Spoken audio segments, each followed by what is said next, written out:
Un momento, por favor. Yes. Welcome, welcome, welcome everyone to Tabletop Tuesday, where we talk about our wonderful tabletop gaming, give you advice, help out you off camera. I'm going the wrong way. I need to go that way. No, child, stop. I need to go that way. Hand it to me and go to bed. All right. Sorry about that. My daughter's deciding to be on camera. So a couple announcements to get through before we get into the meat and potatoes of our discussion. Announcement number one, our sponsor for the foreseeable future, and glistening fate box just fireball my tavern. God damn it, man. Why does everybody set my tavern on fire? Anyway, so our first sponsor for foreseeable future is Shock by Gaming Servers. Link is down below. They do a bunch of games. Servers start at $2.50 USD a month and go up from there. Check them out. It helps out. Number two is our artists. If you ever want to help our artists out, by all means commission them. They always could use more work. If you want to get your stuff added to our art list, we will do so. If you give us a link, let us check it out, things of that nature. So here's the art list. Announcement number three, Faye, I know that you don't have your intro yet. Your intro is on its way. It takes me a little while to video edit and add things to it. So probably within the next week I'll have it done. That's why I ask for it to be like normally 50,000 points, because it gives me plenty of time to work on it. I fireball instead of signing. Oh, okay. God dang it. People keep lighting my shit on fire. You're not getting my chicken. The puppy's trying to steal my wife's chicken. With that being said, today is Tabletop Tuesday, where we will discuss tabletop stuff with my partner in crime, CandidGamera. Hello, hello. Yep. So we have a couple things to we're going to bring up for discussion. First thing is a thought experiment that I did. I was just discussing with Gamera, and it's going to be a good lesson for anyone, which is basically making sure you check on things before you approve it as a DM. Yes. All right. Don't be lazy. And then on top of it, how to deal with the problematic shit if you want to be creative. All right, so that helps out. That's the first thing I'm going to discuss. The second thing I want to discuss, we are going to talk about monks today, and how basically monks work in D&D and Pathfinder, and how the... Oh, hi, the puppy. I'm being attacked by the puppy. He's like, no, mommy, I'm not going to lick his face. Please lick his face. No, I don't taste like chicken. Hi, puppy. How you doing, buddy? Mwah. All right, that is Damien. For a channel point redeem, we will summon him if he's willing. If he's unwilling to come to the camera, then I will refund your points, because that wouldn't be fair. So there is that. You know, having a dog, Gamera, is further proof that Mike may be accurate. Oh? Did I ever tell you about the time where we had a discussion in our house about who is what class? Doesn't ring a bell. All right. So, Mike was in the house.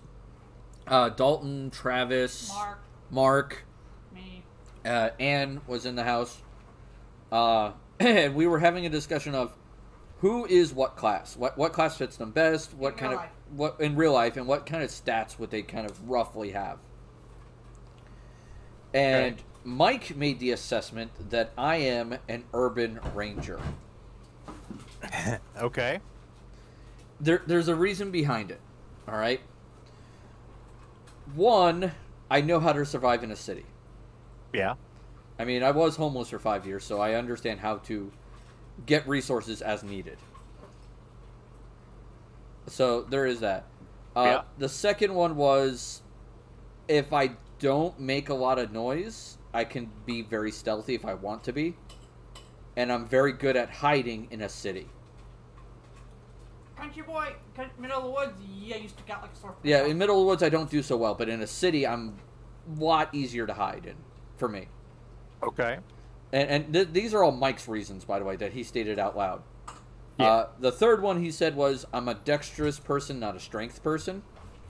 So for the fighting style, I would use a bow or a crossbow. Yeah, I would say that's fair. Yeah. I'm not a strength person. And then urban rangers rely more on intelligence for skill points than they do wisdom. Mm-hmm. And I do have a much higher intelligence than wisdom. Okay. I.e., I don't have common sense. I have book smarts. So there was that. Common sense? Yeah. What's that? Anne was determined to be either a cleric or a druid. Uh-huh. Shit. Because Everybody saw that she's the gamer mom. Uh-huh. Dalton was a fighter with a high con. Like, we determined his con is like 18, if not 20. Like, he put his human bonus into con. Okay. And the reason why is because the dude never gets sick, no matter what the hell he eats. He got MRSA, and it didn't even freaking phase him. Yeah, he got MRSA at one point, and it, like, didn't slow him down at work. Impressive. Yeah, I was like, Dude, you have a high con. If anybody has a 20 in any stat, it's him with the con. This guy's eating food that has made everybody else sick and just walked it off. Yeah. Hey, Cynical Silo, thank you for the Smurf check-in. I appreciate the love. Much love to all of you. Thank you. You don't need human food. Oh, and you have the food goblin. Yes, that's right. You're a subscriber. Subscribers get the food goblin. What's good? Not much. I'm being hugged by my wife, and we're talking about D&D and tabletop stuff. My organs. You think he'd catch on by this point? Travis, we determined, was a bard because he knows a lot of languages, and he's also very performative. Yeah. That's the best way I could put it. Especially if you get enough drinks in him, he performs often. Yeah. So there is that. Damien. I think we determined you were some sort of rogue. Yes. Like you were an int rogue, but we couldn't figure out the subclass. I don't remember the subclass because we did figure it out. I just don't remember it. Yeah. I mean, I would probably banging. put myself No. as an investigator type from Pathfinder. Damien. Yeah, I'd say that's fair. I forget the details, but I remember you were an int rogue. Yeah. New Breath of the Wild. Yes. Zelda. The new Zelda game's coming. This is my I Zelda was shirt. excited about the GoldenEye announcement. Oh yeah. Oh yeah. Yeah. I'm a loud rogue. I saw the shirt. Yes, I'm a giant Legend of Zelda fan. One of the games I want to run for D&D one day is a Legend of Zelda D&D or Pathfinder game. But instead of like having one hero, like Link, it would be the whole party takes on all the roles of the hero. If that makes sense.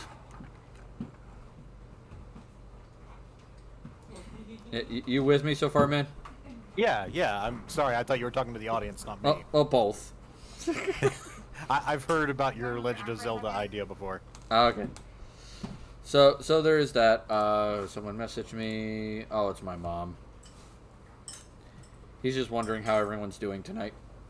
All right. So the thought experiment I was going to talk about to the audience, and you'll get a laugh out of this, and this is a lesson on how to make sure you, as a DM, you have to be able to say no to your players. That's a critical skill, absolutely. Yeah, all right. And so this is the thing that was described to me. It was in a friend's game.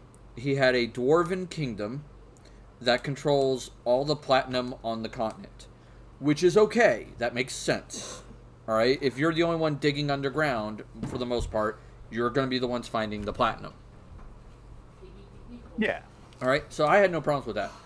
But then, apparently, these dwarves built a fleet of battleship airships, like these battle airships, that were the size of a Star Destroyer from Star Wars. They had a ground troop complement of 5,000 guys on it with a crew complement of 1,500. All right. Oh, it's just my mom. Yes. No, trust me, Faye, my dude. You don't want to hear the story about my mom. He's something else. Oh man, he is something else. Oh god. Down. Anyway, Down. so these ships are massive, all right, and so that would cost a lot of money as is. And how many of them did you say he had? 300. So 6,500 personnel times 300. So he's got 2 million personnel. Yeah, which is pretty much the better part of a whole country. Yeah, I was going to say that's like every dwarf on the planet. Yeah, let me see. How many people are in the U.S. Military? I'm going to look up how many people are in the U.S. military. Okay, there is 1.195 million people in the U.S. military. Yeah. There's not even that many people in the fucking U.S. military, and we have the largest military on the face of this planet. I forget what China's stats are, but we're either first or second in terms of... Yeah. Which country has the world's largest military? It's us. Okay. We're at actually no, sorry, 1.39 million according to USA Today, with North Korea being second at 1.2 million. Oh, they do basically conscript everybody. Yeah. China's is mostly reserve personnel. They have the largest reserve personnel army in the world. Uh-huh. Which is practically half their population. But, yeah, so you're talking about 2 million dwarven soldiers, which is not sustainable by a population of, you know, less than several million more than that. And dwarves are a long-lived species. They don't have the population numbers that the humans do. No, they don't. So, yeah. In order to maintain that population, all right, we have to assume this, because I'm going to use the U.S. as a good example of maintaining versus not. You would need a population of 400 million dwarves. Right. To maintain that. If you had a more militarized populace like your North Korea or China, where everybody's in the reserves, you might get away with it with, like, you know, 50 million, but that's still a lot of dwarves. That's still a lot of fucking dwarves, yeah. That's every dwarf in your world, practically. No, okay? So that's not the problem. That's not even the biggest problem I noticed. Yeah. The biggest problem I noticed was the entire ships are covered in how do you pronounce it? Adamantite? I mean, I say adamantine. Adamantine. Did he pee? What? Yes. God damn it. There's a green towel over there, hon. So adamantine. He covered the ships in adamantine, which is the most durable metal in D&D and Pathfinder. Yep. But it's also one of the most rare ones. Like, it's supposed to be super fucking rare to find this thing. Alright? Yep. So, and roughly, adamantite cost about roughly 1,000 gold per pound. Yep. Roughly. So, calculating out how big the air... I looked up the size of a Star Destroyer, because that's what I'm just going to base it off of. So I did the math on that, coding that in adamantite, how many pounds that was, times that by 300, and then times that by 1,000. I calculated out that the cost of his entire fleet was 6.5 quadrillion gold. Yep. Roughly. No. Alright? That is more gold than is on the entire prime material plane. Entirely.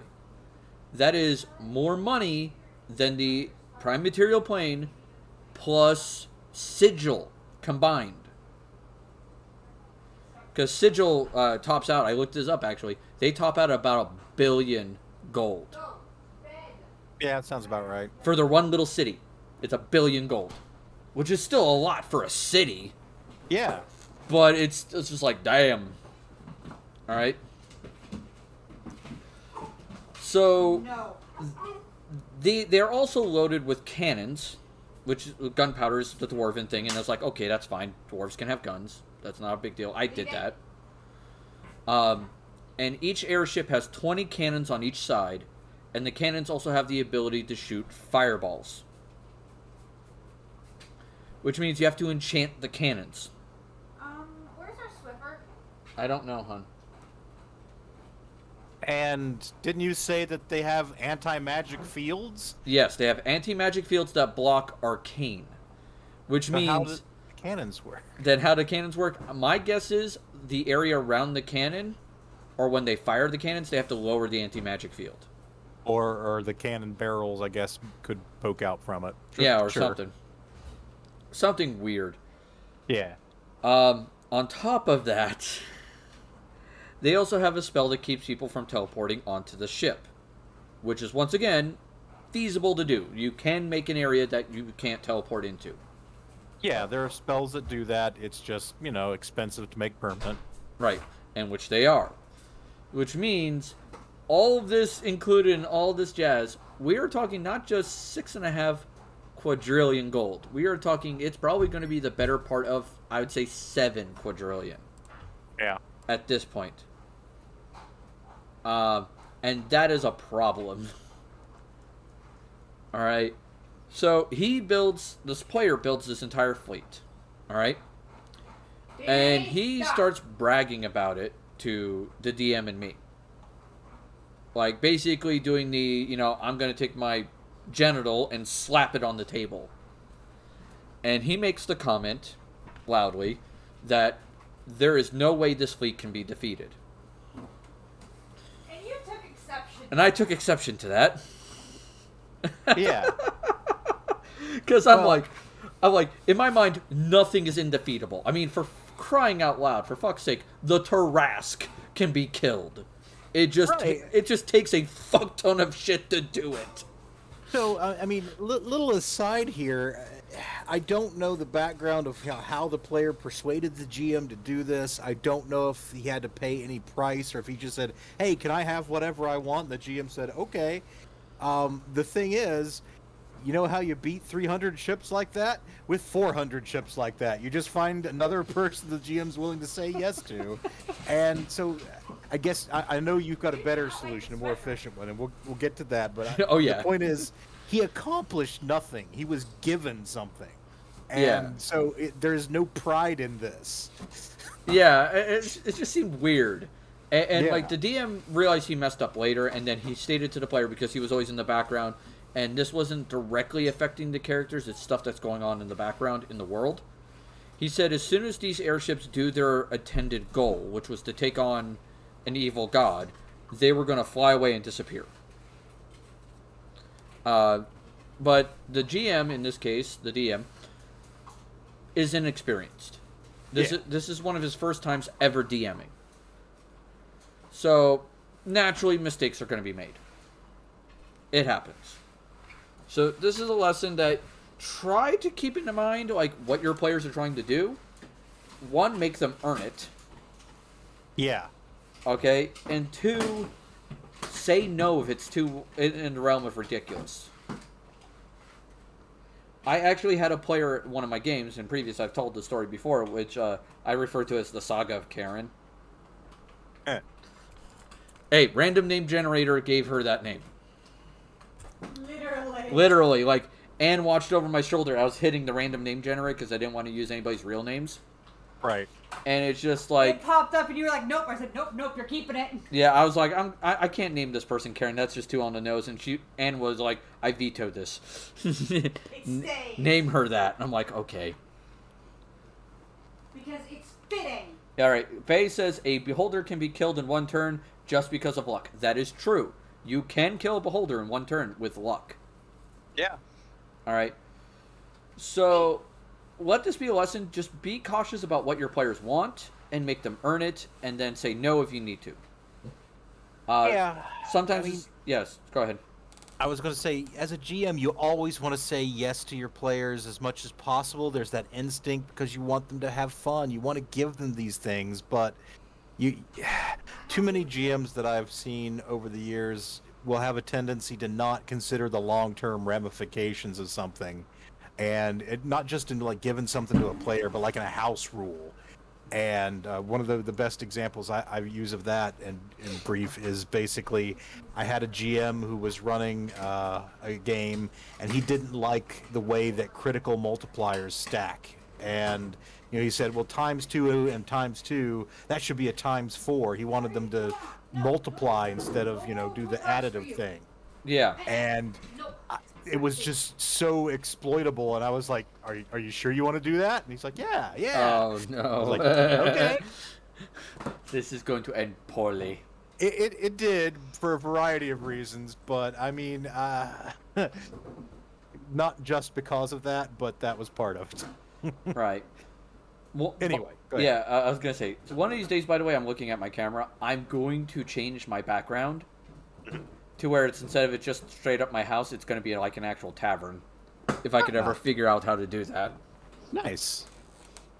My friend Emma does it with her stream, and I'm going to ask her how she did it so I can figure out how to do it. Yeah, I imagine there's like an OBS plugin that lets you do like a virtual background. Yeah, at some point. But Faye is correct. Anything can be defeated if you know how to do it. This is how I did my thought experiment to defeat his quote-unquote undefeatable fleet. All right? So I spent less than 10 million gold, which is feasible in a continent or country. All right? 10 million's a lot, but you can still do it. All right? So, now mind you, I did tell you before I used adamantine golems, the same trick can work with iron golems. If I wanted to save a bunch of money, by the way. You did adamantine to be an ass.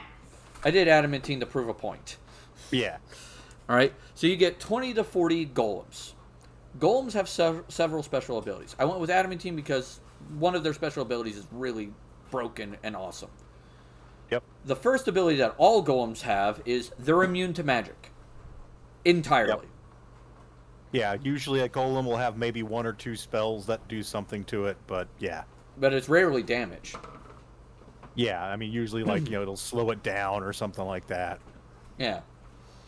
The second thing, adamantine golems have a special ability that says they cannot be killed unless you kill them with a vorpal adamantine weapon, or you use wish or miracle to keep them dead. That's it.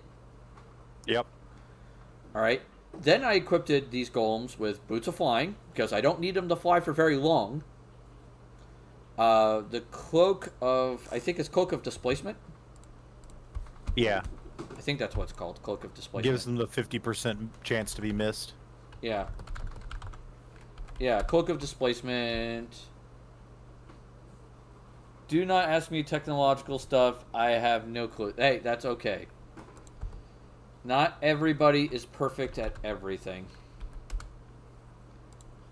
So there's the cloak of displacement, major, and that is the displacement spell, which is a 50% miss chance.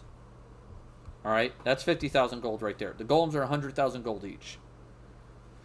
The boots of flying are relatively cheap; they're not super expensive.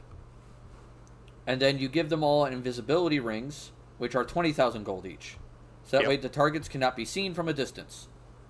Then you take your 2 to 3 high-level casters, which I went with a wizard, a cleric, and a druid. Alright. And then you cast, you put a spell into an item that you can activate. Give me a second. And it's a divine... yeah, there he goes. Divine Interdiction. And you use the spell Divine Interdiction, I believe is what it's called. And it's a Cleric 2 spell. And you basically cast it on a point of space or an object. And they lose their connection to their divine source of power. And it lasts 1 round per level. Alright. So, there is that. And someone did come up with a 3.5 version, which is a third-party thing. But it's Druid 7, Wizard 7 for that one. And it does kind of similar. Upon successful casting, target's entitled to a will save. If he fails, they're unable to cast any divine spell, use any divine spell-like or supernatural ability, or channel energy. Paladins, clerics, rangers, and druids are adversely affected. They lose all their abilities. Hey, Paper Chase, how's it going? Right, and this is relevant because the airships are divinely powered. Yeah, the airships, are divinely powered by Torag, the god of dwarves. That is correct. Yeah. Sorry, I didn't mean to interrupt you.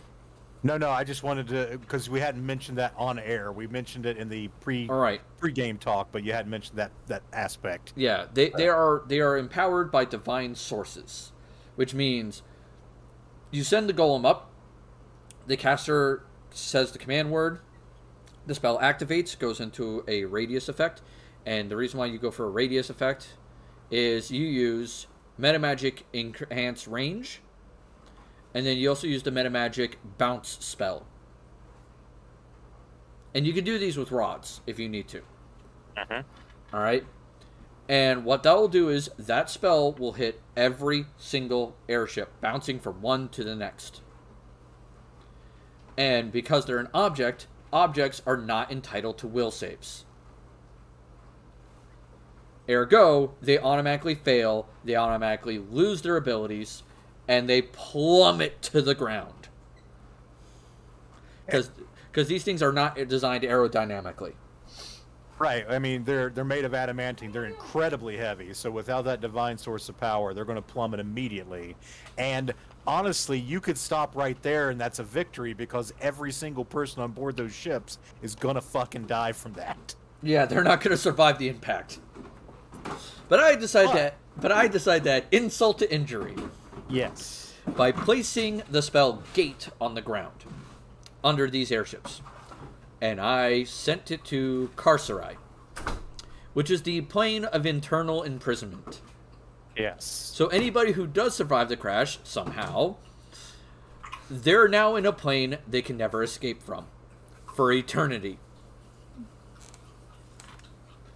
Anybody who misses the gate now has 20 to 40 adamantine golems with the intent rule of kill any dwarf. Yep. And this costs less than 10 million gold. I did it for literally a fraction of the cost that he used. Leave it. And this is how sometimes you need to fix problems. Is you got to be creative and do crazy shit and make your player realize that he is not the biggest fish in the pond.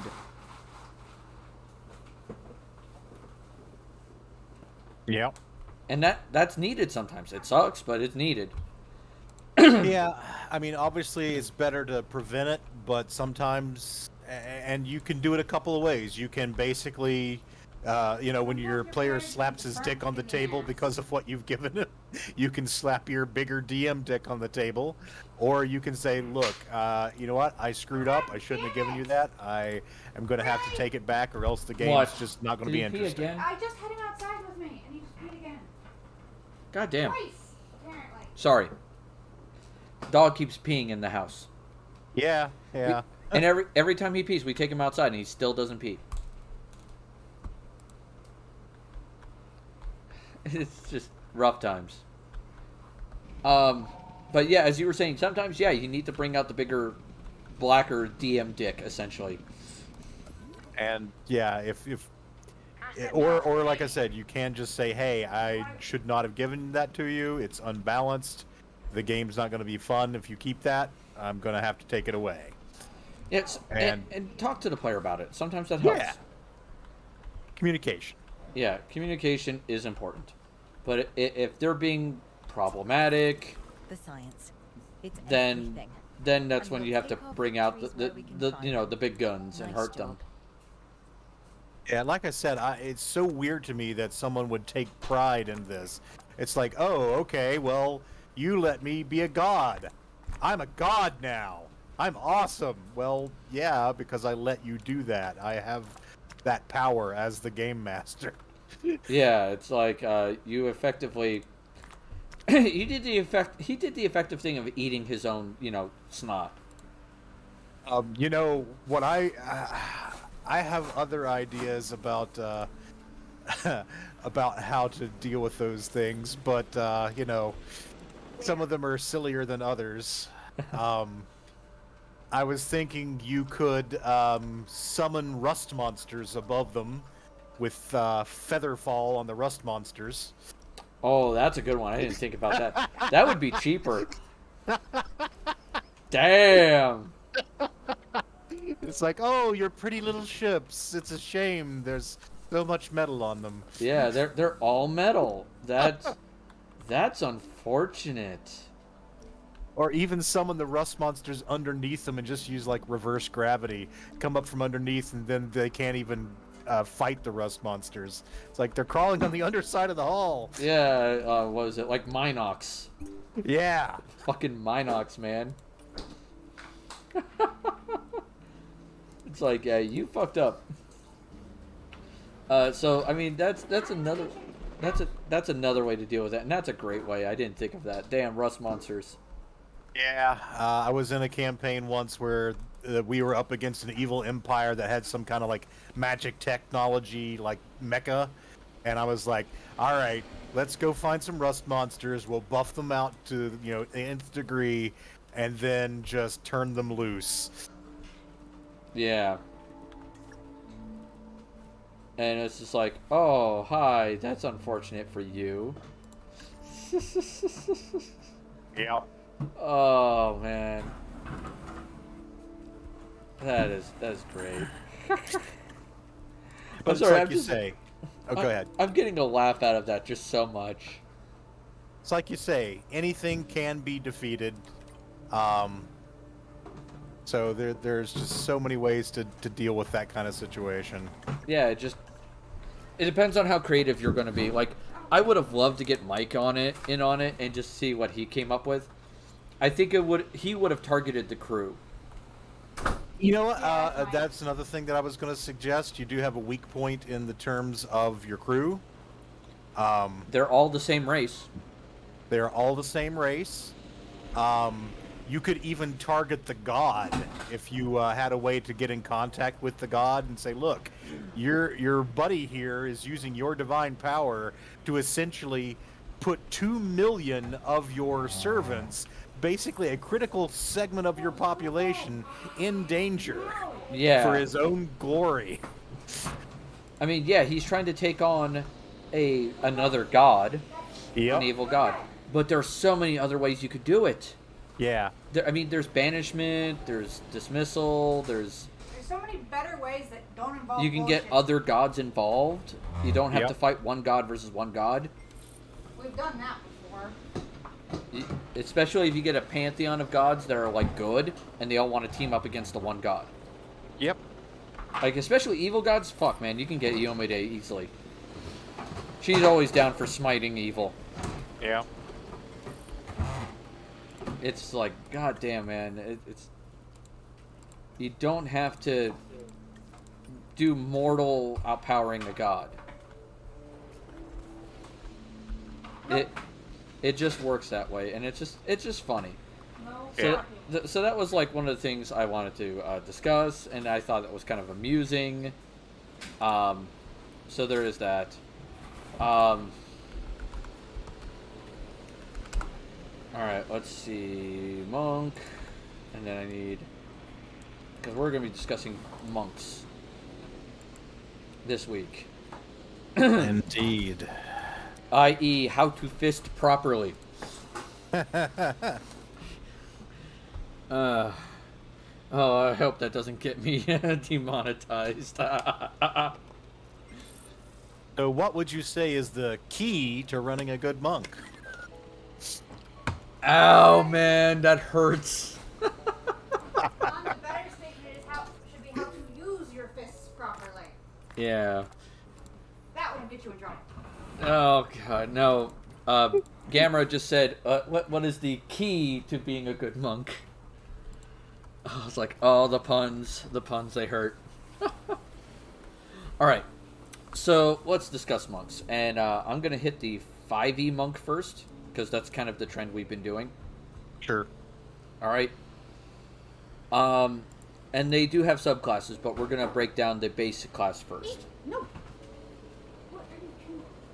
First, monks have D8 for hit points, and for an up-close class, that's not good. No. Compared to Barbarian, which has a D12, and Fighter, which we've discussed, which has a D10. So, being a D8 in Melee is not great, but there are worse things you can have. But monks have other bullshit that make it so that's not Yeah. such a bad thing. Monks get strength saves, which are basically almost never used. I've never seen one used. But they do get dex saves, which is one of the most used ones. Yeah, one of the really, really good ones. Then they also have something called Unarmored Defense, which means they get to add their dexterity and their wisdom to their AC.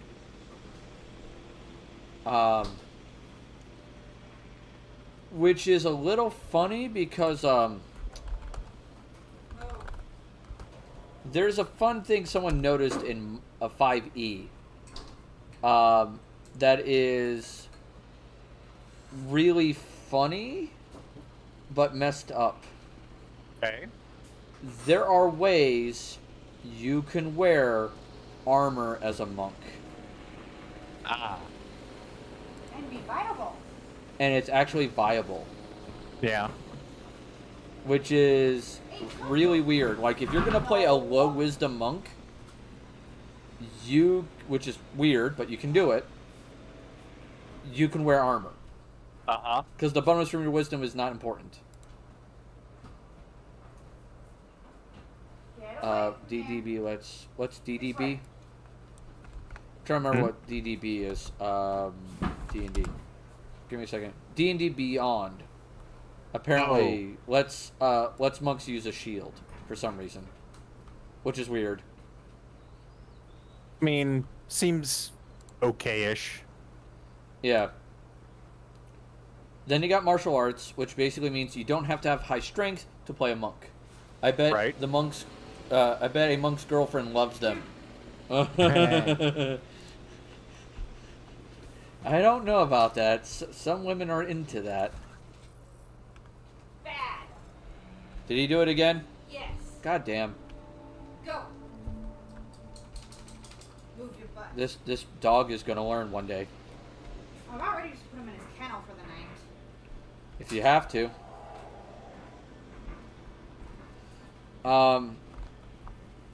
So there are some things that they get. Martial arts makes it so that you can use your dex for damage instead of your strength in 5e, and that's super helpful. Because that means you can now ignore strength. Yep. Then for key, they get 3 basic abilities that it does not come from any subclass. They get Flurry of Blows, which allows them to get an additional attack as a bonus action. Super helpful. Step of the Wind, which essentially allows them to move faster. Yep. By a fair portion. And then the last one is Patient Defense, which is really helpful. It's you use a point of key, and your opponents get disadvantage for attacking you. Let's go. Yep. And that is super helpful. They also get Unarmored Movement, which is really freaking amazing and super helpful. Because it means they can be wherever they need to be to get the job done. Yep. So that is really helpful. Deflect Missiles in 5e is actually not that good. I will disagree. I've seen it used to great effect. I've seen it used to great effect, but I'm saying, like, in comparison to Pathfinder. Like, when you compare the Deflect Missiles in Pathfinder to 5e, the Deflect Missiles definitely took a power down from Pathfinder. I think maybe. I really like that you can essentially, negate the damage. I just like the way it works. It's mechanically very elegant.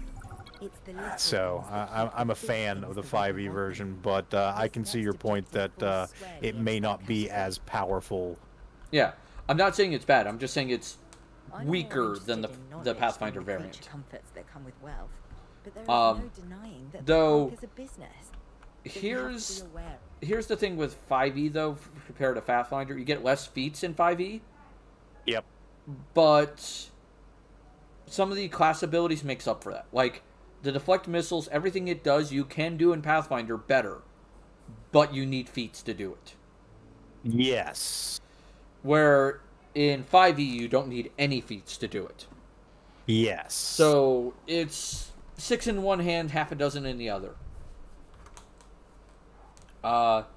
The extra attack is super helpful. Their Stunning Strike is also super helpful. I love Stunning Strike. Yep. Key and Powered Strikes are also helpful. Because with how 5e does magic items, and we haven't talked about this yet, 5e restricts how many magic items you can use. Yes. You have to attune to them. Yes. And that limits how many you can have. The ability to make your damage magical without having to give up one of your attunement slots is extremely helpful in 5e. Yeah. Thanks for the lurk, Bub the Baker. Evasion is always great. I've seen great mileage out of that. Purity of Body and Stillness of Mind are both useful, but not great. I wouldn't call them amazing, but they are still good. So that helps. You were gonna say? No, I just said yeah. Yeah. I'm just agreeing. Yeah. I know. He got put to bed early because he Tongue of the Sun and the Moon listening. is better in Okay. 5e than it is in Pathfinder. And the reason behind that is it's a lot harder to get languages in 5e. Fair. And having the ability to automatically translate any spoken language is an amazing skill to have. Yep. In Pathfinder, you don't have to worry about that. And I'll get to that when we talk about monks in Pathfinder. Diamond Soul is super helpful. Timeless Body never matters in the game, no matter which game you play. Yeah. It's flavor. Yeah, it's useful flavor, but it's flavor. Empty Body is you get invisibility as a monk. Yep. And that is kind of cool. You can also astral project. And then you get Perfect Self, which really is the capstone ability and helps them a lot. Yeah. Danny. It's hard to say no to that. No, it's just me answering something. Okay. For stats, and I'm going to get into the stats before we get into the subclasses. Dex is your most important stat. It gives you AC, it gives you attacks, it gives you damage, it helps you avoid AoE damage, and combined with evasion, you are going to be hard to pin down. Yep. Con and Wisdom are both extremely useful. Yes. You'll need the Con for the extra HP, you'll need the Wisdom for the AC, and all of your special abilities primarily rely on Wisdom. Yes. So you need those. Strength is okay to have. I wouldn't say it's an importance, but I definitely put it after Dex, Con, and Wiz. And then the two dump stats for monks in 5e are Intelligence and Charisma. Yep, that's fair. They're not the talker. They are not the knowledge monkey. They are there to punch things a lot. So there is that. So let's talk about subclasses. Oh boy. So the first one I'm going to talk about comes from Tasha's Cauldron of Everything, and it's the Way of Mercy. And they were themed as a Plague Doctor class. Go. So they're a healing monk. I'm gonna let him back. Interesting. Maybe he's cued in. Yeah, maybe he's cute in Hun. Implements of Mercy is their third level ability. They basically get medicine and insight added to their class list, their skill list. About to say, look at the Shadow Monk. Oh, we'll get to the Shadow Monk. That's a good one. They also get a neat mask class feature. It doesn't do anything. And you never actually need to wear it, but it's useful in situations where you're dealing with toxic gases and stuff. Sure. Then there's Hand of Healing. Your martial arts die plus your wisdom is basically added together Out. whenever you touch someone to heal them. Go on. Okay. And that's equivalent of a first level Cure Wounds spell. Nice. Yeah. So that is now, mind you, you have to use a key to use it, but it's still healing the cleric or the druid or whoever the healer is in your party doesn't have to do. Yep. And you could always do it to yourself. So there is that. You could also use Hand of Healing as part of a flurry of blows. Very nice. Yeah. Hi there, buddy. He's mad at me. Yeah, he's sitting on our porch. Just make sure he can't get off the porch. I know. That's why I'm standing right here. Okay. So you can use it as part of a flurry of blows, which means you could punch someone a bunch and then go, oh shit, I'm low on health. So there's that. Then there's Give yourself a pat on the back, so to speak. yeah. I'm getting better. Then there's Hand of Harm, which is the opposite of Hand of Healing. So think of it as like the Inflict Wounds. Alright? And it's necrotic damage, which is less commonly resisted as D&D terms. Yeah. So that is super helpful. Then there's Physician's Touch. The Hand of Healing adds lesser restoration to it, and you can also remove the stun condition. Nice. That's really freaking good. Hand of Harm, you can now poison a target when you hit them. Go lay down. Also really fucking good. Yeah, poison's pretty solid for 5e. Yeah, poison damage Sit. and the poison ability. Sit. And then Flurry of Healing and Harm. Down.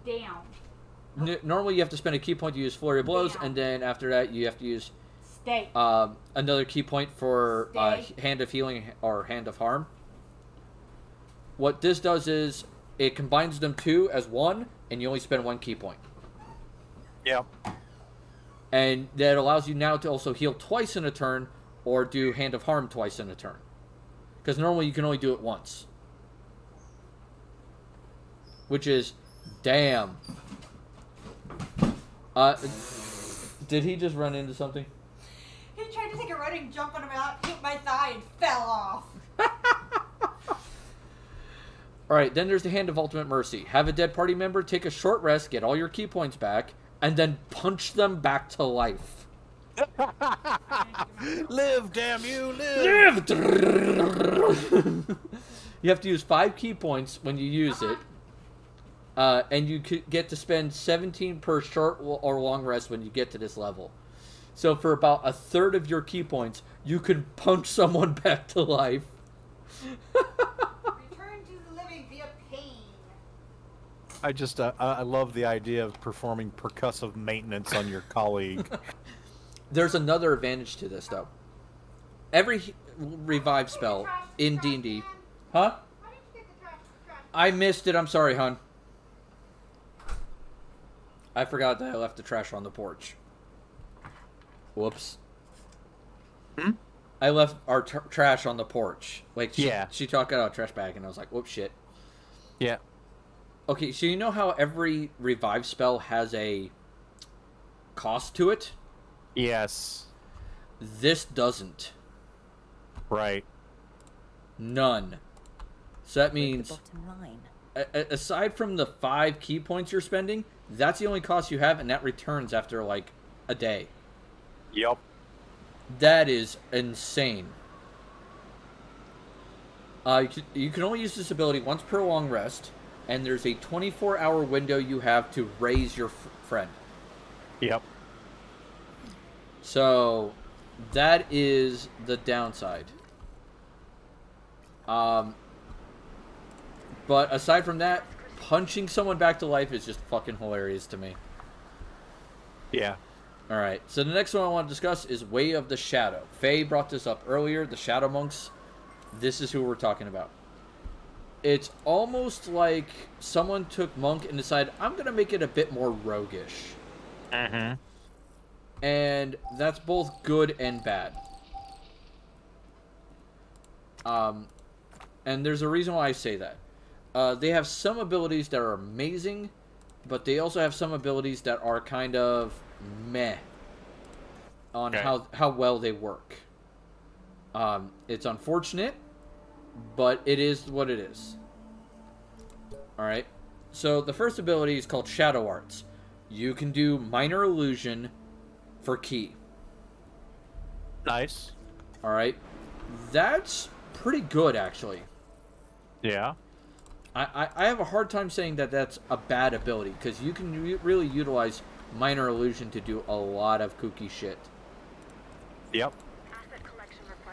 Especially in the middle of combat. Oh my god, in the middle of combat you can do all kinds of nutty shit with it.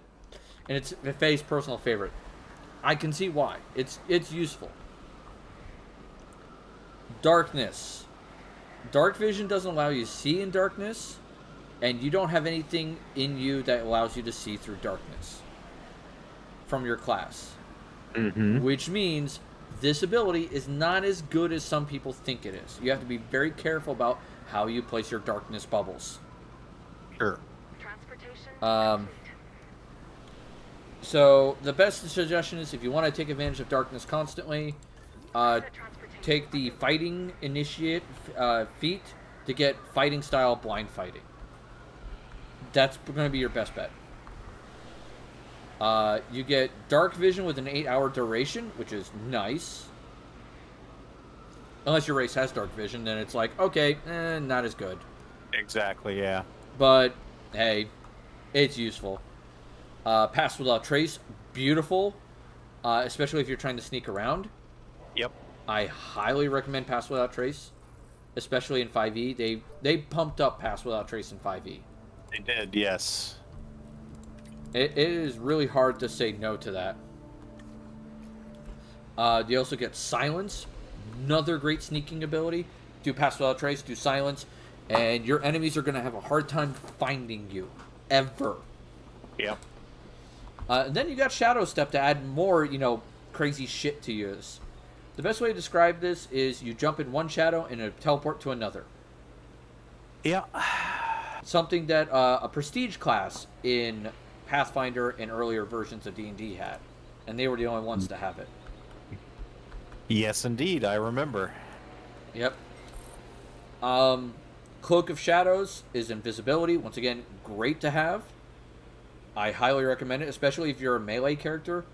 Being able to sneak up to your opponent to melee and then engage the fight is where you want to go. That helps a lot. Absolutely. So there is that. Then there's Opportunist, which is, I gotta look up the Shadow Monks for the exact wording of this. You've done well, and I expect you to continue down this path. Opportunist. You are becoming At an 17th effective level, you asset. can exploit the creature's momentary distraction and when it's hit by an attack. Whenever a creature within 5 feet of you is hit by an attack made by a creature other than you, you can use your reaction to do another attack. Nice. That is useful. That's something only rogues normally get. Yep. So I would highly recommend it. The next one, and that Shadow Monk, I think, was PHB, if memory serves. Yep. Player's Handbook. Next one's called Way of the Ascendant Dragon. Alright. This essentially makes you like a dragon disciple from the earlier editions of D&D. Sure. So, and this is in FTOD. What is FTOD? I'm trying to remember FTOD. Bisbin's Treasury of Dragons, I believe. I think you're right. Yep, Fizbin's Treasury of Dragons. Okay. You are correct. The first ability is you get Draconic Presence, which is charisma checks. It might help with it, but it's not a mainstay for you. Dragon Strike allows you to get around the resistance to bludgeoning damage and not resistance to non-magic weapon damage before your keen power strikes at 6th level. Right. So, all in all, it's good. It is highly recommended. Who keeps... T-Rexes keep destroying my vehicles. I had to give them this giant area. You know what I'm going to do? I'm going to delete that. And just cover those two. And hopefully that covers the job. Okay. Can use it... Give me a second. My personal... or you can place the dart far enough away, then shadow step to it. Can use it as an escape tool. That is true. You can use darkness as an escape tool if you have shadow step. So Draconic Strike is good. Tongue of the Dragon, once again, it's the same as Draconic Presence. It's charisma based. You're going to be dumping charisma more often than not as a monk, so not as handy. Then there's Breath of the Dragon. The damage is going to start kind of shitty, and you're going to think it's worthless, but as your martial arts die improves, the ability of the Breath of the Dragon does damage more. He's mad at me. I bet. I drug him to the garden. Ah. You know, the stuff with the weeds are almost taller than I am? Yeah. Yeah, made him do that. Lovely. So Breath of the Dragon is useful, especially for if you need an AoE. Then there's Wings Unfurled, which, if memory serves, I think that gives... Movement, blah, blah, blah. I think if... I'm trying to remember. Because this one was the one that, like, I'm not entirely certain about, because I haven't gotten a full chance to read Way of the Ascendant Dragon. Let me see if I can find it. Way of the Cobalt Soul. Can I look up Dragon? Nope. Okay, I'm just going to search it. Way of the Ascendant Dragon. There we go. Alright. So, where is it? Wings unfurled. Whenever you use Step of the Wind, you can unfurl spectral draconic wings from your back. That'll vanish at the end of the turn. You have a flying speed equal to your walking speed. Yeah. And as a monk, that's going to be broken. You're going to be very fast. Yeah. So that is really cool. And then the last one is Aspect of the Worm. Oh, no, you get Aspect of the Worm and Ascended Aspect. Again? Oh, shit. I will be right back. Right on. No, never mind. She got him. The dog got outside without his leash. Whoops. Yeah. So... Acknowledging asset collection request. Alright. Apparently the Nasutopses are dropping like flies. I should probably make more. So, Aspect of the Worm. If I was going to make a suggestion on any one of these that I would go for, I would say Frightful Presence. The other option is Resistance, which is you gain resistance to the energy type of the dragon you picked. Right. Which, don't get me wrong, that's not terrible. I just feel Frightful Presence you'll get more use out of. Quite possibly. So there is that.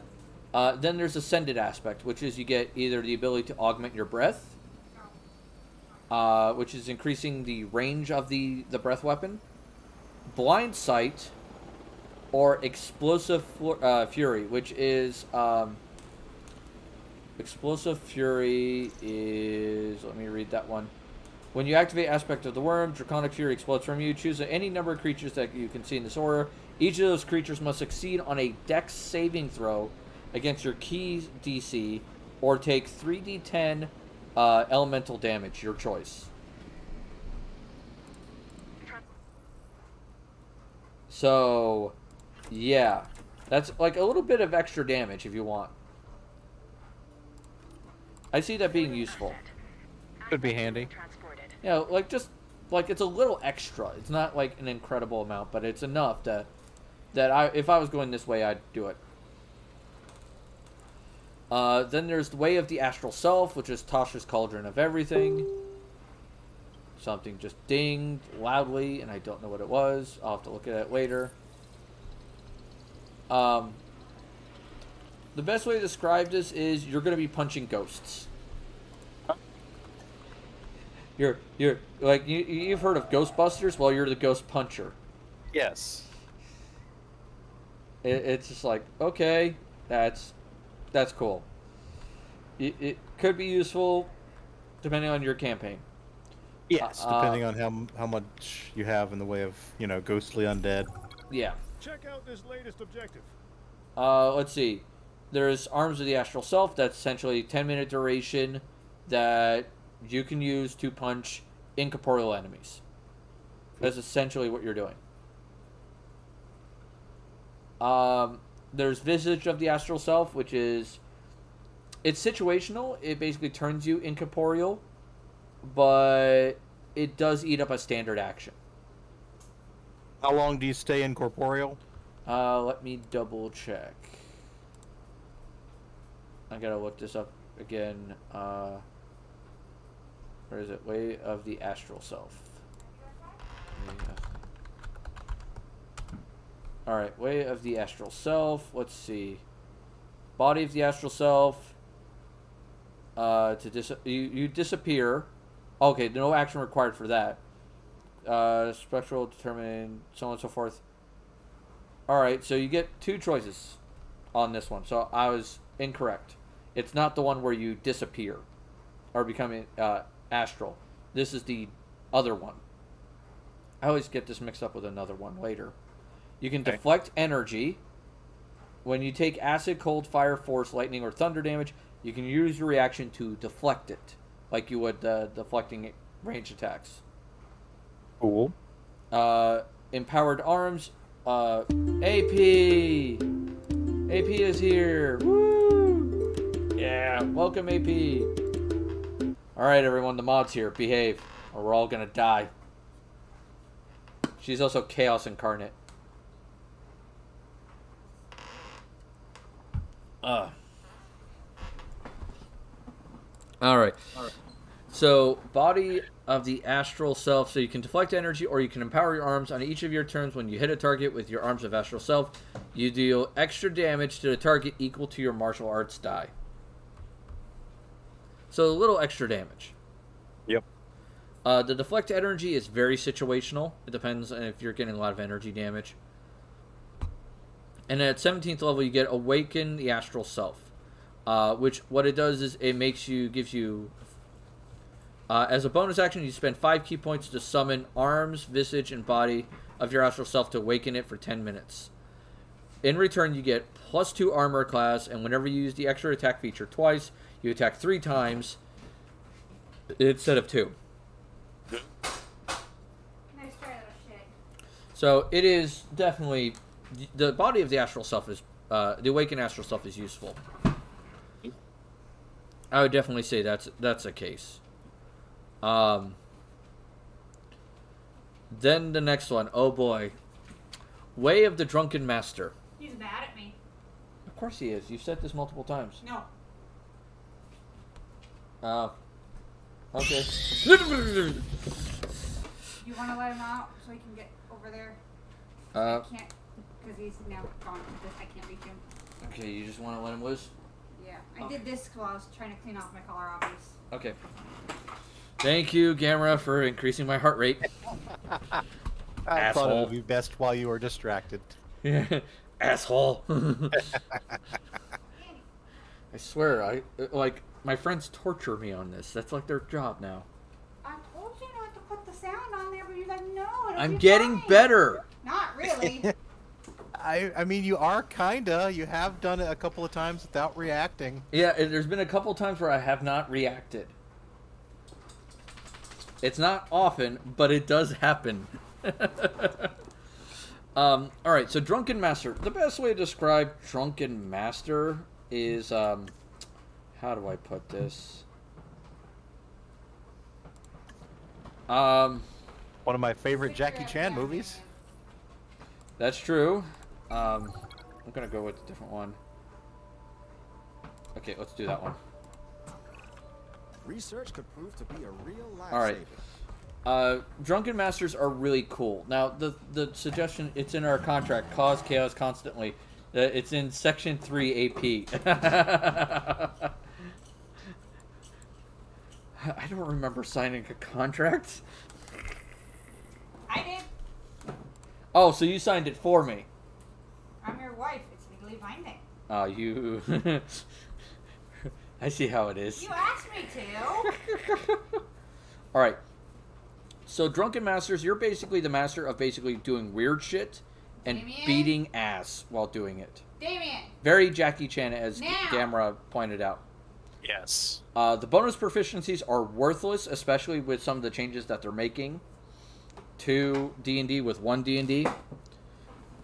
Because the improvisational weapons are... You might as well have just the weapon itself. I assume that they will be updating the subclass along with those changes. I really hope so, because... I mean, there are a lot of other things you get, and the bonus proficiencies were never really useful in the first place. Yep. So I don't count that as a big loss. But Right. for some people, they really didn't care for the changes on that. Yeah. And I get why. Because everybody, we all have it in our hearts that we want to play Jackie Chan at least once. Absolutely. He's whining again.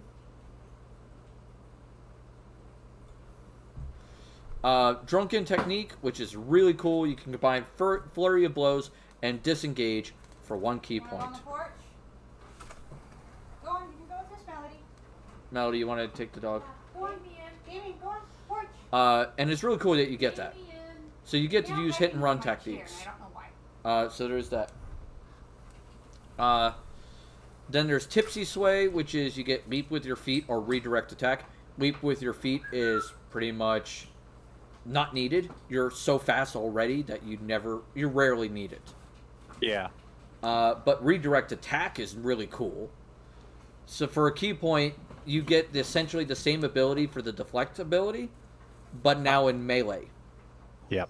But you have to hit a target that isn't the one sending it to you. Yep. Yeah. Drunkard's Luck is useful. And for 2 key points, you negate disadvantage on a saving throw. That's what it does. Very handy. Yeah. Super handy. It'll save your ass. I recommend that. Oh, excuse me while I had a little bit of gas in my throat. Intoxicated Frenzies, the last ability you get. You remember that Drunken Technique that we just talked about that allows you to disengage as part of Flurry of Blows? Yep. You can now do that and move 30 feet. Nice. And you can actually repeatedly hit things and disengage. Like, up to the number of attacks you have, normally. Very handy. So, you could run around 5 guys and go, plot, plot, plot, plot, plot, plot, plot, plot, plot, and hit them all. You want me to do it again? It's like everybody gets a punchable. I have a fist for you, and a fist for you, and a fist for you. And a foot for you. Go, take it to Daddy. Daddy might play tug of war with you. Oh, he wants to play tug of war. Yeah, I'm trying to get some apples processed before we lose any more. You want to come here? Oh, he's eating an apple. No, he's not. What is he eating? He's chewing on his duck. What's in his mouth then? Because that looked like an apple. What, piece of the duck? Oh, no, he was literally chewing on the leg of the duck. No, there was something separate from the duck. I didn't see anything, and I didn't hear him Okay. punching on anything. Sorry about that. The next monk we're going to talk about is Way of the Four Elements monk. Now, I know what they were aiming to do with this, and I applaud them for trying, but this subclass is not very good. Stay away from the other animal's food, Damien. And there's a reason why. They were attempting to do a Avatar The Last Airbender style monk. I love the fact that works. That was their goal. Get down. Unfortunately, and I'm not going to go into every ability because they have a bunch in this. Uh-huh. Every ability they have eats ki. Yep. And it eats a lot of it. They can go through it pretty quickly. Most monks subclasses can go through ki at a decent rate. 4 Elements monk goes through it the quickest. Like, with an unnatural level. It's ridiculous. If you want to do an Avatar The Last Airbender, you might just want to multi-class like Sorcerer and Monk or something. You'll get more mileage out of it than this. Sure.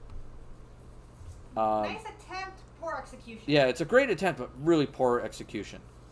Then there's the Kensei Monk, which opens up a bunch of martial weapons for the monk. But I'm going to be brutally honest, if you want to play this class, play a fighter. Yeah. Just play a fighter, go with that, and take the unarmed fighting style on top of your weapons. Yep. And you'll do better. It's significantly better. It's hard to explain. Now we're coming across one of my favorite monks, which is really can be broken, and it's very tanky. It's called the Way of the Long Death. All right. Danny. Right on. All right. Damien. Which you would think, okay, these guys are probably like assassins or something. Sort of. Their third little ability is called Touch of Death. Your study of death allows you to extract vitality from another creature nearing demise. Whenever you reduce a creature within 5 feet of you to 0 hit points, you gain temporary hit points equal to your wisdom modifier plus your level. It's not bad at all. That makes them really tanky. Because you do that every time you reduce a creature to 0 HP. Yep. Now, temporary HP does not stack. Correct. But it's every time you drop one, you're refreshing that pool. Yes. So, and there is no hit die requirement for this. Which means if the big bad has a bunch of minions around, which some DMs like to do, yep, focus on the minions. Just punch them all down. Or at least try to kill one every turn. Yeah, kill one every turn and then send the rest of the punches to the big bad. Hey, buddy. Hour of Reaping. When you gain the ability to unsettle or terrify the foes with your action, whenever you take this action, though, each creature within 30 feet of you must make a wisdom saving throw or be frightened of you until the end of your next turn. Huh. That's really good crowd control there. Where are you? Whenever he's right over here, hon. Hey, buddy. No. He just got out of sight and I was like, nope, you don't get to leave my eyesight. Yeah. At 11th level, whenever you get dropped to 0 HP, you can spend a key point, no action required, and you have 1 HP instead. Yeah. Definitely handy. Absolutely. And then at 17th level, you can channel energy with death in your hands. Anytime you touch one of the creatures within 5 feet of you, you can spend 1 to 10 key points. The target must make a Constitution saving throw, and it takes 2d10 necrotic damage per key point spent on a failed save. Nice. 1d10 per point on a successful one. Yep. That is brutal. Yeah, you put 10 key points into that and somebody's going down. Yes, someone is going down. God damn. Especially with how low HP is in 5e. Way of the Open Hand Monk is essentially the old monk we're used to from earlier editions. That's the best way to describe it. Yeah. That it's you get the same abilities you have, the whole wholeness of body, the tranquility, and the quivering palm. Vanilla is a flavor. Vanilla is a flavor. Now this one is really bad. Remember how I told you the 4 elements monk eats through your ki faster than anything else? Yeah. This one is the second highest cost. And it is basically, best way to describe Sun Soul monks is you are firing Hadoukens and Kamehamehas at people. Plus some energy, like radiant damage with your fists. Alright? It's cool. You can also burst the sun in a AoE around you. It is not a great ability because, once again, it eats through your ki like no man's business. Sure. But and the Kamehameha, the bolts and the blasts don't do as much damage as your fist, or at least the blast doesn't. Yeah, the bolts equal your fist, but you still have to like hit, and they only have a maximum range of 60 feet at 17th level, so you're not firing them very far. Right. Now, despite being said, I do not think stat-wise I like this class, but story-wise I love this class, the subclass. Sure. It looks like it's fun, entertaining, and I want to play a Lizard Folk Sun Soul one day. Just for the giggles. Just for the giggles of, you know, like, I sat in the sun all day and I love basking in it, so fuck it, I'm going to make it part of my martial arts. Nice. You know, I thought that would just be a fun way to do it. Asset transportation in progress. Alright. Then we hit 5e races. Oh boy, 5e races for monks. Aarakocra, good choice, because once again, flying is amazing. Yep. ASMR, also a pretty good choice. But if you're going to do ASMR, do Protector ASMR is my suggestion. Because you basically get a lot more flying out of it. Bugbear is really cool. You can get some cool stuff out of it. Oh, who died? EPC. What is an EPC? Oh, Epilocus. Okay, he's fine then. Bugbears are pretty cool because you get dark vision and proficiency in stealth. And your surprise attack applies on every hit when you surprise the enemy. So that's kind of cool. Centaur monks don't work. It just... all the Centaur's traits are really heavily dependent on strength. Yeah. So it's hard to argue that.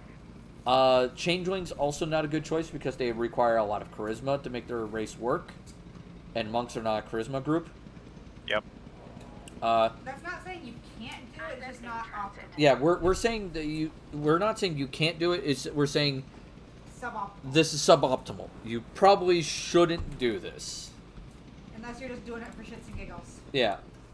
Like, if you have a character idea in mind that you really want to do, that's fine. But we're telling you, is like, you're going to have a rough time. It depends on the campaign. Like, if it's a very combat-focused campaign, then yeah, you got to worry a little bit more about optimum output. Obviously, if it's just a concept you're falling in love with, you can find a way to make it work. Yeah, it just takes a while. So, there is that.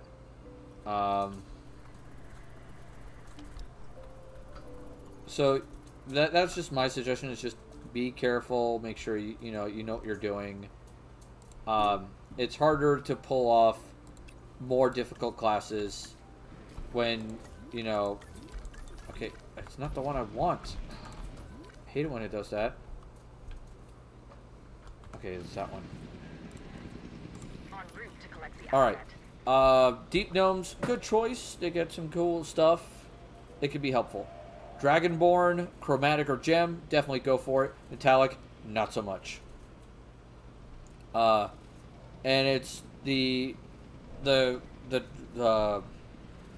how do I put it? The breath weapons are better on the other two than they are on the metallic. Asset delivery confirmed. Essentially.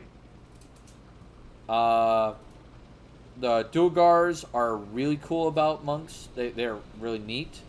Especially with Dwarven Resistance and Psionic Fortitude. Those are super helpful. The Genasis, they're okay. If you have an elemental theme idea in mind, definitely go for that. Otherwise, don't touch it. Yeah, I'm in a game with a guy running a Genasi Way of the Four Elements monk because elemental theme. Yeah. I mean, it can work, but once again, that's going to eat a lot of ki. Yep. It's going to be rough. Eladrin, monks heavily rely on their bonus action. Like, heavily. And the Eladrin's special ability is also a bonus action. Yep. So, you kind of have to keep that in mind. So it's just like, oh, that's great. That's not going to be helpful. Elf, Drow is not going to be great, but for that, we already described Eladrin. High Elf is not a good choice because the Wizard cantrip does nothing for a monk. If I'm going to say anything for an Elf, the Shadowkai ones are probably your best bet. They get a special damage resistance, and they can teleport once per day. Do they consider Shadowkai elves? They're a type of elf. Huh. I thought that they were a human subrace in the old days. In 5e, they're labeled as a elf subvariant. Cool. Yep. If you're using the default rules, Pallid Elf is not a bad choice. Sea Elf is not a bad choice. Shadowkai, once again, is not a bad choice. Wood Elf is also not a bad choice. especially with that 5-foot bonus speed, kind of helps. Fairy monks are funny as hell to think about, but also hilarious to see work. And they work surprisingly well. Uncle Bob! No, that's not Uncle Bob, hon. No, but that's it. He plays himself off as. Yeah.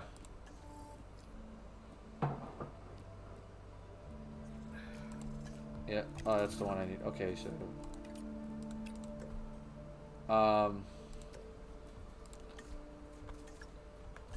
Okay, who got blown up this time? Oh, it's a...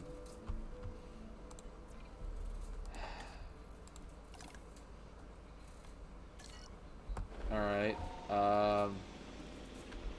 so, fairies actually work fairly well as monks, I will say that. Yeah. Furbogs can work as monks with the updated version, but other than that, they're not great. I would not recommend them. Okay. And that's because the hidden step ability is not terrible, but it's really hard to argue for it when others do it, like the monk can do it already. Especially if you pick the right subclass. The Gith and the Githzerai, the Githyanki and the Githzerai both make decent monks. One much better than the other. And that would be the Githzerai make better monks. Deep gnomes I already stated. The other types of gnomes, not that helpful.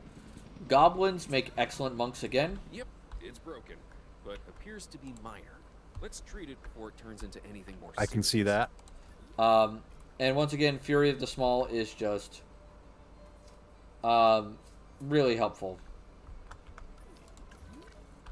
Where is the... Okay. Goliath, not a bad choice for monk, but not a great choice. They're very strength build. Yeah. Standard half elf, by the way, great choice, by the way, for monks, because you get 2 skills, and they make you a lot similar to a rogue, which can make you an excellent scout. Good choice there. Hard to argue. Half orc, don't think about it. There are other races that do it better. The only thing that half orc gets that's useful is the relentless endurance, which is honestly literally useful for just about anybody. Yeah, I wouldn't call it a particularly monk-only useful ability. So there is that. Let me think. Halfling. There's, of course, Halfling. Oh, yeah. And Halflings do make decent monks. Mm-hmm. I would definitely say that's a good choice. Is he whining again, or is he just looking for a place to rest? He was laying down next to me, so I'm not sure. Alright. Hobgoblin is kind of neat. Because you get the dark vision, which is helpful. Armor that you could trade for a tools proficiency is also helpful. And saving face is a great feature, because if you make a bad saving throw, you can kind of recover from it. Yeah. So there's that. Human. Good gods. Human's good at everything. Yep. Like, human can do a little bit of everybody. Humans are bullshit. Kawashtar, they're okay. Their mental defenses are really helpful. Great choice if you're going to deal with a lot of mind flayers or something. Other than that, I mean, I wouldn't call it great, but I wouldn't call it bad. Kenku are not bad either. They get 2 skills. Once again, if you're trying to bridge the gap between you and the rogue, that's a good choice. Kobolds are already cool. Pack Tactics is amazing for a monk, because you will utilize that. I mean, you're going to be always in melee with someone else, more often than not. Absolutely, yeah. Oh my god, that's just a funny picture. What? A bunch of kobolded monk robes. Yeah, a bunch of kobolds in monk robes. This is the first time I would actually say the Leonin is actually a good choice. You get dark vision, you get skill, you get the crowd control effect, and your DC is Constitution based, which should mean you have a reasonable level to it. So there is that. Lizard folk, also good choice for monks. I love their options because they get a lot of cool abilities that lend themselves to monks. Biggest issue with lizard folk, though. Yeah, the biggest issue with lizard folk is an RP reason. And that is they like to eat people. Om nom nom. Yep, it is problematic, but dealable. Locath, if you're playing a aquatic game, definitely a good choice. Loxodon, I would not recommend them. They're just... Their racial abilities do not lend themselves to monks. Like, the natural armor seems like a good choice, but it doesn't stack with unarmored defense. Which is kind of shitty. If it had... I'm honestly surprised. Yeah. Unarmored defense says that natural armor does not apply. In 5e. Which, honestly, I understand why they did it. I do not agree with it. Don't have to like it. Understand it, don't like it. Yeah, I understand it. I don't agree with it. I think if you ever ran a game, you'd house rule that doesn't apply that way. Well, I would have to see how it works in comparison to, how do I put it? To other classes. Would it make their AC so absurdly high? Would it not make it worthwhile for a house rule like that? Yeah. Minotaurs are too dependent on strength, like way too much. The same thing with orcs. They're very dependent on strength. And their adrenaline rush is also redundant with Step of the Wind. Good point. So the only thing that you get out of adrenaline rush is some temporary HP. Alwyn is the same reason why you would pick Aarakocra. Flying. That's the biggest reason why you pick that. Shifters are not a bad choice. The Beast Hide is probably your best bet because you get extra durability from it. Simic Hybrid, once again, you're fantastic. They're versatile. Any animal enhancement that they get can easily fill in the gaps in the monk's capabilities by like a large margin. So that helps out so much.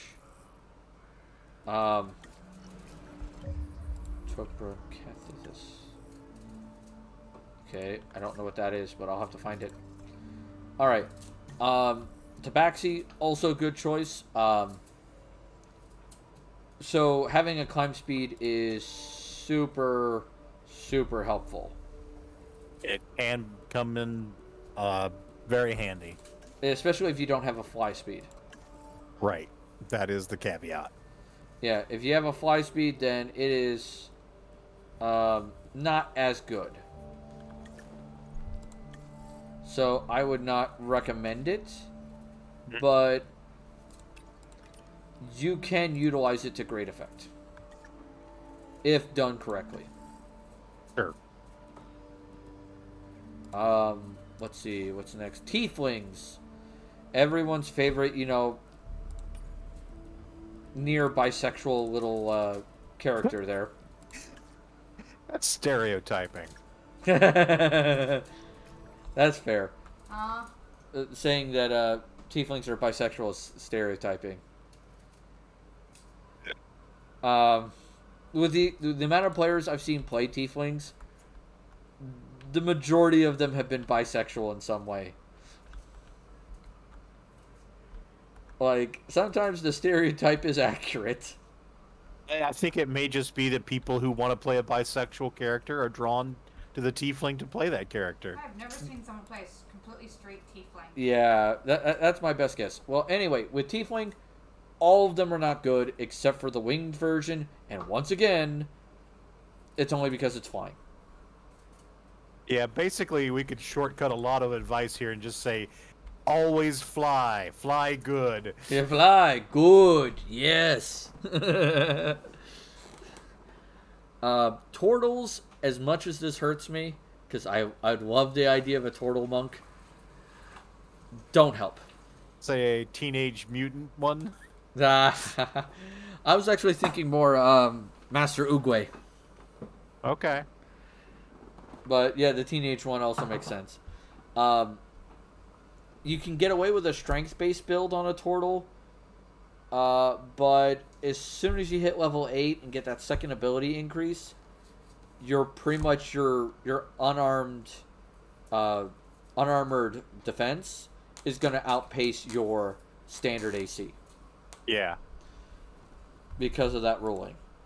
So, it sucks, but it can work.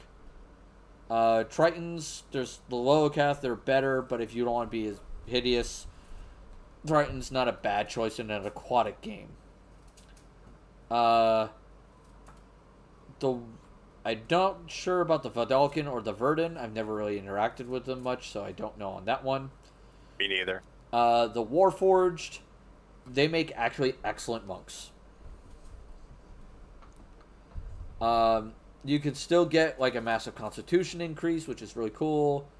The bonus AC from Warforged apparently still stacks with unarmored defense. Nice. So basically, you can easily reach an AC of 21 with a Warforged. Very nice.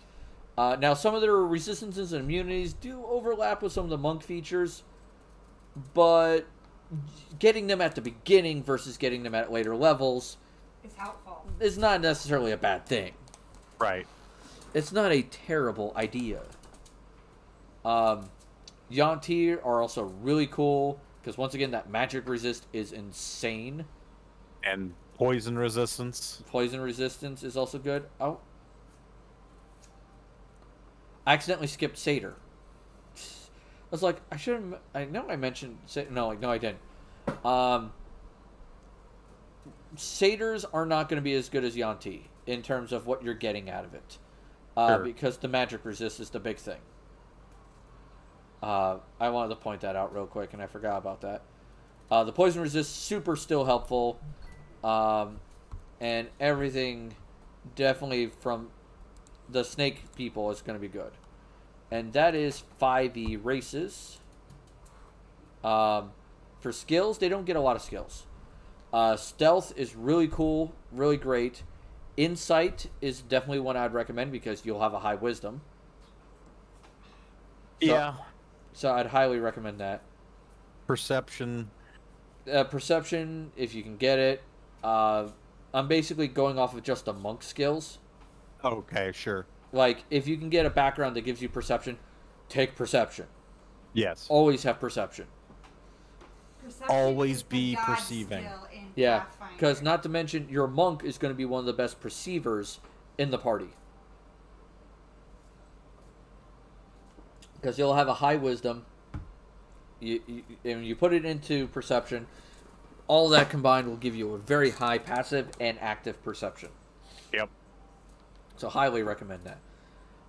The only other skill I'd highly recommend as a monk is acrobatics. Because as much as some people say it's situational, I've seen it used to great effect. Yes. And it fits your theme very well. Oh yeah, it definitely fits the theme very well. For backgrounds, I have 5 backgrounds I would recommend for any monk. Alright? And only 5. Urchin's the best one, because it gives you some rogue abilities, which are really helpful. You get some kooky shit with that. Mm-hmm. Then the other ones, these other 4, I kind of recommend evenly. It depends on the kind of feel you're going for. Right. Criminal is not a bad choice, but honestly, I'd recommend Urchin over Criminal. Because once again, you're aiming for the rogue job. Faction Agent, it's a great way to pick up insight and perception. And not to mention, you get that safe house wherever you go. If there's one in town. Right. Which is always helpful for a party. Far Traveler, once again, insight and perception. And you get some nice, flavor things about, being able to have seen the world, which is helpful. Hermit is medicine, is what you're getting for that, and the herbalism kit, which allows you to make magical potions. If you're doing the healer monk, Hermit is a great choice. Because then you'll be able to brew the healing potions out of combat, and in combat, you have the Fists of Healing. If you get my gist. Yeah, absolutely. For feats, Crusher is amazing because, once again, that's the bludgeoning damage, and that's your bread and butter. Durable is really cool. I'd highly recommend it. Fey Touched, definitely useful because Misty Step and Hex are really neat to have. Yeah. Now, here's the crazy thing. You can actually use a firearm as a monk. It won't be a monk weapon, but you can still use it. I guess that would be a fine choice for a ranged feat. weapon. Yeah, there's a feat called Gunner. Yep. Which basically allows you to use guns more effectively. And you can use the musket in melee as a quarterstaff. Nice. It counts as a quarterstaff. So essentially, congratulations, you're gonna basically pistol whip someone, or in this case, rifle whip someone. I think it's still considered pistol whip. Lucky's good on everybody. Observant, once again, super useful on everybody. Sentinel is cool to keep people from escaping you. Yep. So I highly recommend that. Skill Expert allows you to be really good at a particular skill, and that can be helpful. Tough can make it so that you don't take it. You have more HP to take hits from. Damien, stay over here. If you're gonna use a weapon, quarterstaff is a pretty good choice. Spear, I feel, is a little better, but that's only because it's a D6 versus a D8. Damien. But if you want the feel of a monk, go quarterstaff. Yeah. You want to get it? Damien, where is he? Come here. All right. And if you're gonna multi-class as a monk, go rogue. It's the best one for them. Nice. There are some magic item recommendations, but they're long, and there's a bunch of them. I wouldn't recommend it, magic items because, let's be brutally honest. Yeah. Depends on your campaign what's going to be useful. Yeah, it depends on your campaign what your DM gives you. So I really don't recommend magic items usually in our discussions for 5e because 5e tends to be stingy with the magic items. Yes. AP just killed a facehugger with a fireball.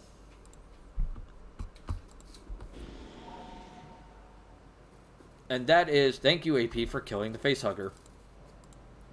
So that is Monk for 5e. Now we're going to discuss it for Pathfinder. And the 20 minutes remaining, we'll comprehensively... Yeah, and comprehensively do this. So this will hopefully not take long.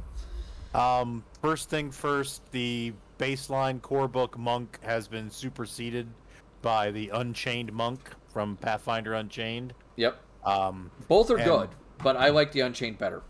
Unchained is a straight upgrade. I mean, there are a few abilities that they did not convert, but honestly, they are optionally portable over. The big thing about the Unchained Monk is D10 hit dice. Yeah.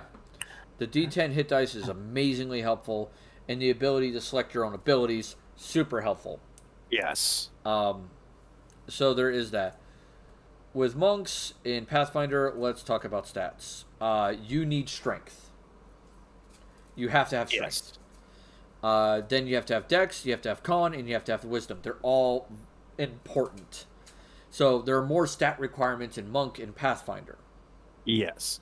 You could take weapon finesse and your fists go off of dexterity for hitting, but there isn't an easy way in the core rules to like get dex to damage like there is in 5e. Yeah. So yeah, you're gonna want some strength. Yep. Ironically, dex is less important than strength for your Pathfinder monk. Yeah. Okay, buddy. Very much so. For races, dwarf is amazing because you get Constitution and Wisdom bonus. Yeah. Good job. Which is really good. Elf, bad choice in Pathfinder. That -2 con is brutal. Gnomes, same reason. You're small, you do less damage, and you have a -2 to strength. Half elf, if you're going to multi-class, half elf is good. If you're not going to multi-class, never take half elf unless you have a story reason. That's fair. They're built for multi-classing. Half orc, +2 to strength. Ferocity is going to be useful, especially if you want to intimidate. Dark vision is amazing. Yeah, it's not bad. Halfling, once again, bad choice because size matters in damage. And then yeah, you have the lower fist size, which sucks. Yeah. Human, always good. Extra feet, extra skill points. Fucking go nuts. For traits, my personal favorites are Axe to Grind. So you'll add a lot of +1s. And that'll add up real quick. Reactionary, good for the initiative bonus. Seeker is good for, once again, getting perception as a skill if you don't have it. I think they do, though. I'm not sure. Do they have perception? Yes, they do. But getting a +1 in is still damn helpful. For skills, acrobatics, stupidly helpful in Pathfinder because that allows you to move past enemies. Yes. Perception, most rolled skill in the game. Definitely take it. Stealth, sense motive, knowledge religion, not bad choices. Yep. I definitely say that. For feats, improved trip and greater trip, beautiful abilities. Yeah. Get you a trip chain going. Yep. Combat style master, also good. It's useful. What else is there? Improve. Hunt. God damn it.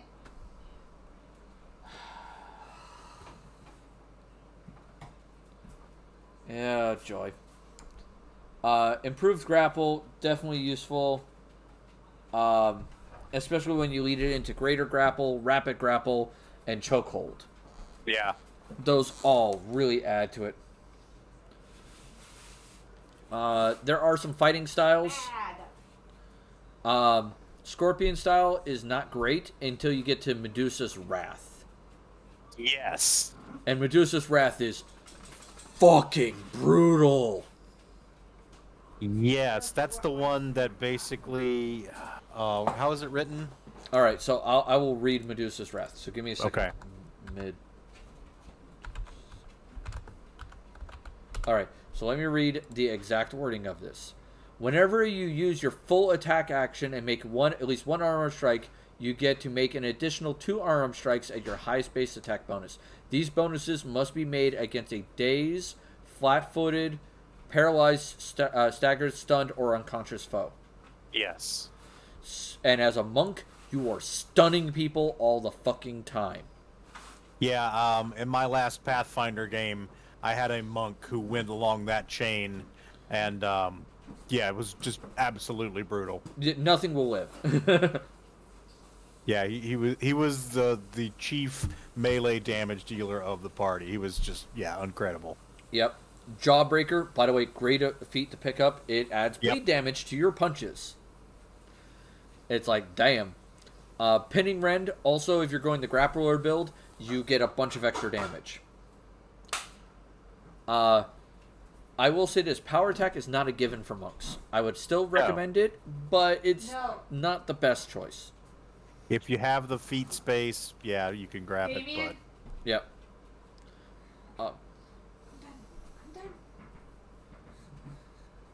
You're putting him back in his crate again? That's him anyways. Okay. Pretty much off to mine. Yeah. Step Up, really good choice, because if you get into melee with spellcasters and they try to move away from you, you're like, no. You're right up their ass. Touch of Serenity is like the off switch for mages, which it will be difficult for them to pass, but it's still kind of neat. Toughness is always a good one for extra HP. Combine Vicious Stomp with Improved Trip, and you get a free attack. If you get Greater Trip, you get 2 free attacks. Yeah. And then the last one I recommend is Weapon Focus, because you'll get a lot of mileage out of it for all those styles. For style feats, if you're going to go styles, Boar style is not bad. The extra 2d6 damage on a charge is useful, but the other secondary ones are not as good. Down the tree. Yeah. Crane style is good if you want to be a defensive monk. And that adds a lot of AC, and you lose a little bit of attack. So there's cool. Djinn style is if you want to go elemental, and that's the only time I'd recommend that. Okay. Dragon style, heavily suggested if you are a high strength monk. And it's really useful. Dragon Ferocity is you get double your strength bonus to unarmed strike on the first attack every round. Nice. And that hurts a lot. Yeah. Then you get Dragon's Ferocity, Dragon Style. What is it? There's a little bit of bonus damage. Dragon Roar is a cone, and it does some damage, which is useful. Ifriti Style, once again, is an elemental thing. Any of those are pretty good. Grabbing Style. If you're building a grappler, take this. If you're not building a grappler, ignore it. That's my suggestion for it. Jabbing Style. If you're not building a grappler and you want to build a puncher, Jabbing Style is pretty cool. I will say that. The Kirin Style is worthless. I've never seen it used effectively. Ever. Yeah, I don't think I've ever seen anybody run it. I've seen 2 people try to run it in Pathfinder Society. And by the gods, it was painful to watch. Okay. It was like, I don't know if they weren't using it right or if it just badly designed. I'm not sure which. Mantis Style is really cool because it really lays into the Stunning Fist and makes that DC higher. Which is really cool. Monkey Style, I wouldn't recommend it because it relies a lot on you being prone. Which is weird. Yeah, I mean, it's a flavor thing, but... Yeah. Panther Style, not a bad choice. If you're going to be moving in and out of enemy areas, it's highly recommended. Pummeling Style works really well because it helps fix the issue with damage reduction and monks. But you could always take clustered... I think there's a feat called Clustered Hit. It's the offshoot of Clustered Shot. And there's also Penetrating Strike, which, depending on how you're doing your attacks, you can get around that. Yeah. The Shaitan Style is kind of neat. It has some cool stuff to it. Once again, elemental. Snake Style, I wouldn't recommend. Sense Motive is your AC is a little weird. But you can do some cool stuff with it.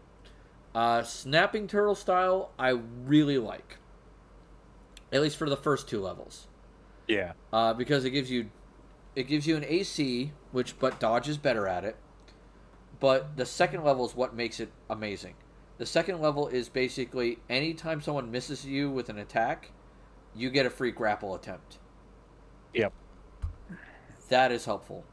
Tiger Style, it lets you do slashing damage instead of bludgeoning. Not great, not bad. Situationally useful. Yep. Then there's several weapons out there that you can go with. The Dan Bong is actually fantastic if you're building a grappler. Because it only does 1d3 damage, but it gives you a +2 on all your grappling checks. And it has the blocking property and can be thrown. Yeah, you don't want to take a powerful hit from the damn bong. No. The double chain comma, once again, really cool. The reach is what mainly makes it amazing. The 9-section whip, once again, reach. 1d8 bludgeoning damage with a 19 to 20 times 2 crit, and has blocking, distracting, and trip. It's like, damn, you can do a lot of crazy shit with this thing. I'm gonna mispronounce this, and please forgive me. The Sunset Sukon. Okay. It does 1d10 bludgeoning damage. It has a 19 to 20 times 2 crit, and has blocking and disarm on it. Pretty nice. That is really nice. And naturally, of course, you're on Unarmed Strike. Magic items for your weapons. If you have any weapon that has brawling on it, that's good for you. Wire Root is basically also kind of really neat because it's a way of recovering ki. Anytime you attack a helpless target, it's an automatic critical hit, and Wire Root gives you ki when you critical.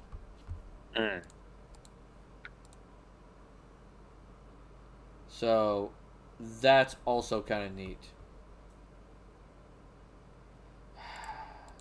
Sorry, I had a random person message me that was really an inappropriate message.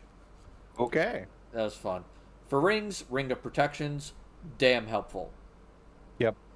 It's hard to argue against those. If you're going to grab wands, Cure Light Wounds, Mage Armor, both good choices. Because you're never wearing armor, so ergo, the Mage Armor wand will save your ass until you get the Braces of Armor or something equivalent. Other fun Wonders items, Amulet of Mighty Fists, damn helpful. Yep, Amulet of Mighty Fists is one of the biggest for you. Yeah, I'd highly recommend it, because you could also enchant it later on to get those magical effects on your fists. Which is damn helpful. The Belt of Physical Perfection, definitely needed for a monk. Yep. Having a bonus to all 3 of your stats, super helpful. Cloak of Resistance, always a go-to. The Headband of Inspired Wisdom, once again, you're increasing your wisdom, damn helpful. Spells that I recommend that you have cast on you if you get a chance. Enlarged Person, damn helpful. Magic Fang is good, but Magic Fang Greater is better. So there is that. I'm not going to go into the monk archetypes because there's a bunch of them. Yeah, we'd be here all night. Yeah, we'd be here all night. The monk archetypes, though, I have experience with. I have experience with the Drunken Master in Pathfinder. And the Drunken Master in Pathfinder is amazingly built.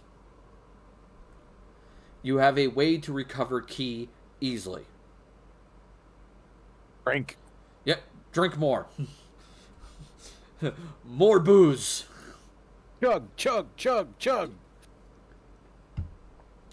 And the funny thing is, at later levels, that poison that the alcohol counts as, you're immune to. Yep. So you could drink the entire bar under the goddamn fucking table, and everybody will just be like, "What the fuck?" And you will not be drunk. You will not be a drunk person. You'll be festive. Yeah, very festive. I played a character, and I still haven't finished him, and I'm going to finish him one day. A half silver dragon elven monk. Okay. Because the way half dragon works, it's a template, so you can apply it on any base race. Yep. So I applied it on elf. Yep. And his name is Runir. And good gods, he was like the drunken frat boy. But like the total bro frat boy, if that makes sense. Mm-hmm. Like, he made sure everybody in the party was okay, and that nothing was going on, and he tried to help people the best he could. Right on. And it worked out beautifully. And I want to finish his character one day. It's something I want to do. Yeah. So there's that. Other than that, that is monks in a nutshell. They're tactics-wise, if I was going to say you're going to play a monk, how do I put this? Make sure that you are flanking foes as often as possible with the rogue, if there is a rogue in the party. Yeah. If you are the rogue-like character, work with the melee character, the other melee character in the party, and be tripping foes, disarming foes. Use that CMB to great effect. Because you're going to be able to pull more crazy shit than anybody else in the party. When it comes to that. Other than that, that's the best I could recommend. I mean, is there anything else you want to add for Monk? I mean, just generally, yeah, the monk is, as you kind of mentioned along the way, it's sort of a secondary rogue in a lot of ways. You're going to likely be one of the stealthier members of the party, so the rogue doesn't have to go off and infiltrate shit by him or herself. You can usually tag along. You've got mobility out the wazoo, so you're the one that can go to good positions to make flanking opportunities. You can get into position to really deal some hurt to the enemies. And you can definitely be a good anti-caster. Yes, you can put pressure on enemy casters. Yeah, make it so that they can't do anything. And that helps a lot.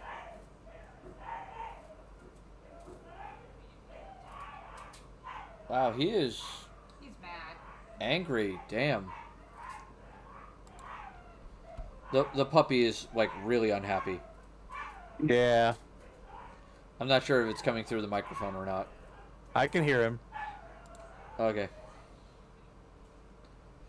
So with that being said, let us start getting towards the end of things. Alright, so I have an idea of who I want to raid, because he just finally got back to Twitch. His name is Pilot Dave, and he's playing RimWorld. Okay.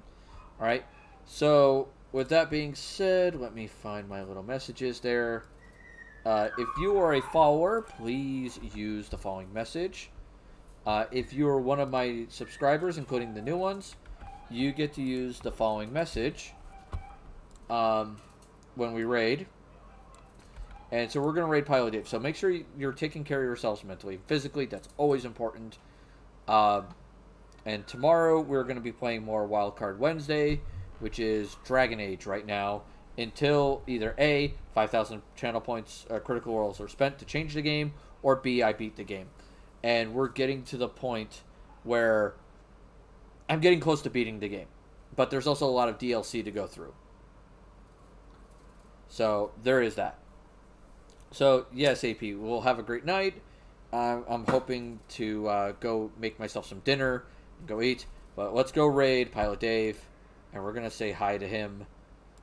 He's really cool. You can actually get like all kinds of piloting facts from him, because he is an official pilot.